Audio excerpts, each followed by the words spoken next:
New warnings from those holding the hostages that the Shah must be returned. In Tehran, marching feet and chanting voices. American diplomats were being held hostage in Iran. Weeks had passed with no resolution. For the first time, this foreign policy crisis was live on television. Images of United States citizens being humiliated through captivity were beamed into people's homes. Still, no change for the hostages. This is an ABC News special. The Iran Crisis. America held hostage. Day 89. Reporting from Washington, Ted Koppel. Good evening. The decision was made by ABC News to keep the story going, night after night after night after night. Now, during the first couple of weeks, that was easy because things were going on. There would be demonstrations in front of the U.S. Embassy.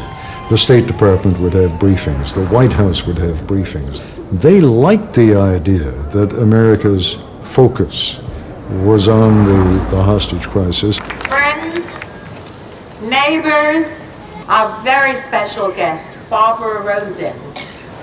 Thank you so much for putting up the yellow ribbons today around all the trees. It makes the families of the hostages feel so good to know that there are so many people out here in the United States who care so deeply for the ordeal that we've gone through. I went on any of the shows that wanted to have an interview.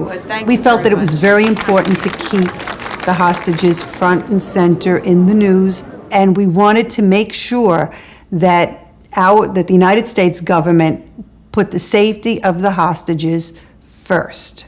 The realization suddenly struck the White House and the president's political advisors that if he didn't succeed in getting those hostages back quickly, he was not going to look like a decision maker.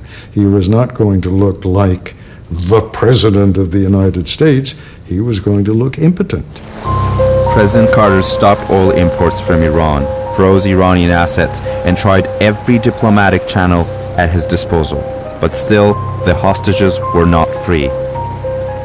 His administration looked weak, and the public were losing faith in him. It was a roller coaster ride. You know, one day they're being released, the next day they're not. One day they're going to be tried, the next day they're not. It just went on and on and on. It was interminable. And it was very, very upsetting. In Iran, the supreme leader Ayatollah Khomeini was in complete control. He had overwhelming support from the Iranian people. The hostages were going nowhere. We moved around a lot, and I landed up in what we called the black hole. It was so dark and dreadful, and I felt that I did go through a really deep period of depression, and I could not sleep for a great deal of the captivity. My body was so aware of what was happening. If some guard opened the door, I could jump 1,000,000 miles. I couldn't sleep. As I was about to sleep, my mind, or subconscious or something said, "Get up, get ready, because you're going to be killed." You were put in solitary confinement for much longer time than many others. Of the 14 months that I was there, I spent 9 months in solitary. Occasionally, I would think that I was the last person, or that everyone else had gone, or that everyone else was dead.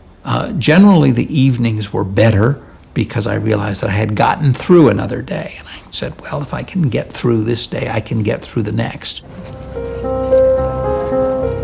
The 2 women hostages had been separated from the men and were guarded by female students.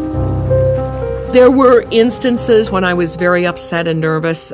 We had been told that there might be some chance of our being moved or something.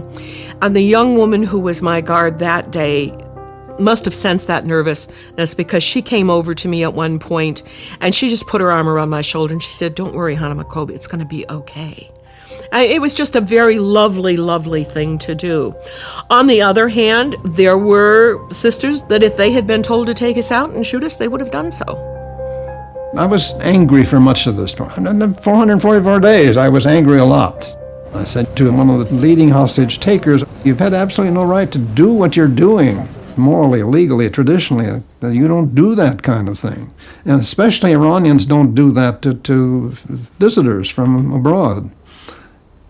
His response to that was to say, "You have no right to complain. You took a whole country hostage back in 1953.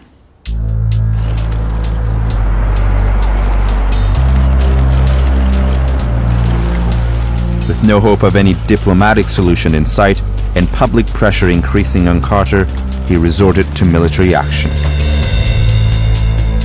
On the 24th of April, a rescue mission was launched. It ended in disaster as 2 helicopters crashed, killing 8 servicemen. Whatever precautions the Iranians who were holding the hostages had taken was simply doubled and redoubled, making the possibility of a future rescue attempt all but impossible, and making the likelihood of a diplomatic settlement more and more remote. So it was a bad, bad day for the president. It was the last straw for the American public. The hostages had been held for over a year, and Americans saw Carter as weak and ineffectual. They overwhelmingly voted for the Republican Ronald Reagan.